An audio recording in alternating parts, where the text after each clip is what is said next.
Vamos a todos. Dando como continuidad a este panel de expertos, eh, quiero compartirles hoy una reflexión sobre la opinión crítica de colonial y su complejidad con el derecho penal. Sabemos que nuestro país ha logrado independencia, pero como lo plantea Aníbal Quijano, todavía persiste la colonialidad del poder, una estructura que mantiene desigualdad y se refleja en una función de nuestro sistema penal. No es un secreto para nadie que los que más sufren son los sectores populares, los jóvenes de barrio, las comunidades indígenas, los afrodescendientes. Duarte perdón, plantea que esta mirada con la colonialidad de poder nos hace como pensar que seguimos aplicando o sea, modelos jurídicos, o sea, o sea, eurocéntricos. Entonces, como si fueran los únicos válidos, sin reconocer otros saberes como una forma de justicia que existen en nuestras comunidades. Por eso, hablar de como colonialidad es un campo eh, penal significa, o sea, un penal significa, o sea, cuestionar las respuestas o sea, neutralidad, neutralidad, disculpen, eh, de la justicia y abrirnos como, o pensar que las prácticas más exclusivas y humanas no se trata de como alimentar o eliminar ese derecho penal, sino que o sea, transformar eso como una herramienta que promueva la equidad, la igualdad para todos, reconociendo las diversidades de culturas, las realidades históricas de cada pueblo. En sistemas de opción crítica de colonial, es una invitación como a pensar nuestro ejercicio profesional desde un compromiso ético y emanciparnos para enriquecer ese conocimiento y saber que podamos abordar eh, en ese sistema de justicia. Dejar de ser un mecanismo de dominación y convertirnos en unos verdaderos caminos hacia la dignidad y hacia una justicia social para todos. Muchas gracias, lo dejo con la compañera Angie. Buenas tardes, eh, mi nombre es Angie Martín.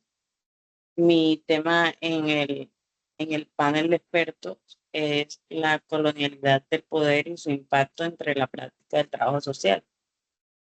Dándole continuidad a esto después de que el moderador ya nos haya hecho las preguntas y, y ya pudimos socializar sus respuestas, vamos a dar un poco de argumento eh, sobre el significado de cada uno de estos. La colonialidad del poder es un concepto fundamental dentro de la opción crítica de colonial, pues que revela como las estructuras de dominación y control originadas en la época colonial que continúan aún vigentes en la actualidad, permeando las dinámicas sociales, políticas, económicas, de tal manera que se profundiza. Aunque los países latinoamericanos alcanzaron formalmente su independencia política, las relaciones coloniales no desaparecieron. Por el contrario, se transformaron y se mantienen en diversas formas, afectando especialmente a los grupos históricamente subordinados, como los pueblos indígenas, por ejemplo, y los afrodescendientes. Según Quijano, eh, esta continuidad del colonialismo se expresa en la reproducción sistemática de desigualdades raciales, tanto culturales y sociales, que limitan el ejercicio profesional del trabajo social, condicionado tanto las intervenciones como la definición de políticas sociales. Aníbal Quijano sostiene que la colonialidad del poder se manifiesta a través de jerarquización social, racializada, donde la raza se convierte en una categoría central para organizar la sociedad y la legitimidad a la exclusión. Dentro de estos, los sujetos colonizados, principalmente los indígenas, como le venía diciendo, y afrodescendientes, han sido históricamente marginados. ¿Qué quiere decir? Excluidos de los procesos de las tomas de decisiones y privados del acceso pleno a derechos fundamentales, lo cual indica que esta matriz racial consiste en la colonialidad del saber y de ser, configurando una experiencia de opresión que no solo afecta la posición social, sino también la identidad, la capacidad de agencias en estos grupos. Bueno, la colonialidad del saber, pues como nos explica Walter Mignolo, del 2010, en el 2007, perdón, implica también la imposición del conocimiento eurocéntrico como universal y legítimo, invisibilizando también y desvalorizando otras epistemologías y formas de vida. En el ámbito de trabajo social, esta es una realidad que tiene implicaciones directas. Muchas prácticas profesionales, a menudo sin una reflexión crítica, reproducen las lógicas coloniales al aplicar modelos, metodologías y enfoques eurocríticos que no consideran las particularidades culturales y ni las necesidades reales de las comunidades intervenidas, lo cual esta imposición de estándares universales pues puede reforzar procesos de exclusión, de dependencia y subordinación, limitando la eficacia y pertenencia de las intervenciones. Dando aquí como para agregar un poquito más, la falta de reconocimiento también y la valoración de los saberes ancestrales y la epistemología propias de los pueblos originarios y afrodescendientes, que son los principales, perpetúa la colonialidad y dificulta la construcción de las relaciones horizontales y respetuosas entre el profesional y la comunidad. Le doy la palabra a mi compañera. Muchas gracias.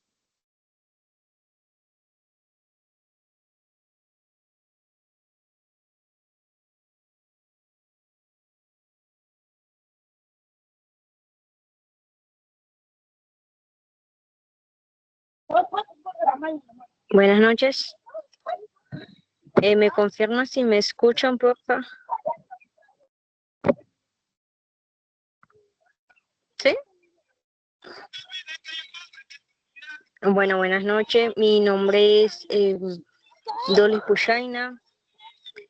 El tema la cual yo presentaré en esta presentación de panel de expertos se trata de la opción crítica de colonial. Es una forma de pensar. Se trata de la opción crítica de colonial. Papi, ¿tú qué sabes? ¡Un cambio!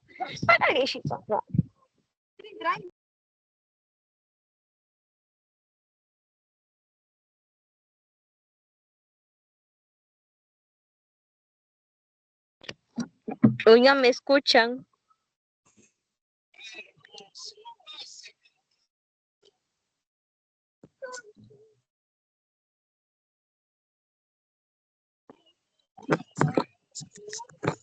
Bueno, la opción crítica de colonial es una forma de pensar y actuar que cuestiona profundamente el legado del colonialismo y como este sigue afectando nuestras sociedades hoy en día.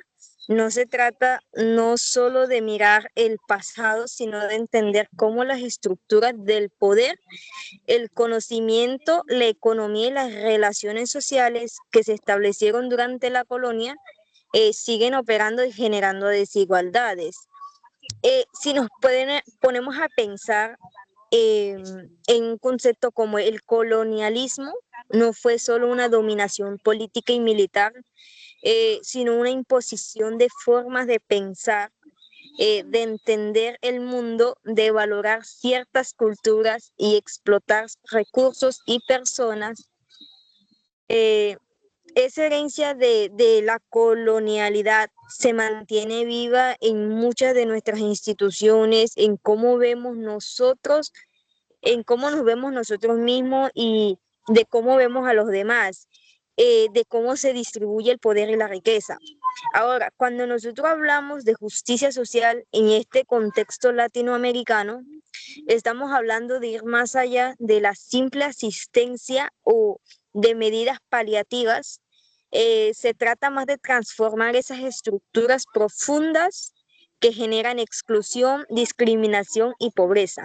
La justicia social vista desde una óptica de colonial implica reconocer las desigualdades como producto de un sistema histórico, no solo por accidentes o por fallas aisladas, sino el resultado de siglos de despojo, explotación y relación de poder asimétrica impuestas por el colonialismo y sus continuaciones. También pues, se puede cuestionar y eliminar las jerarquías raciales, culturales de género y de clase que se consolidaron durante la colonia y que siguen operando. Revalorizar saberes y experiencias subalternas, dándole importancia a la validez de los conocimientos, las prácticas y las formas de vida de los pueblos indígenas, afroamericanos, campesinos y otras comunidades históricamente marginadas, es uno de los puntos más importantes. Reparar los daños, buscar formas de reparar los daños históricos causados por el despojo, la violencia y la discriminación. En resumen, la opción crítica de colonial no solo da las herramientas para entender por qué la justicia social es tan esquiva en América Latina, sino que también impulsa a buscar soluciones que vayan a la raíz del problema, abordando el legado colonial de todas sus dimensiones. Muchas gracias.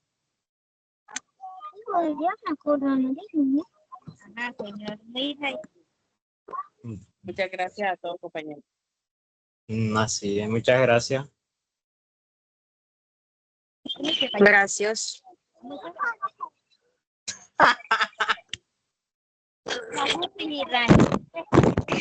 ¡Qué desastre!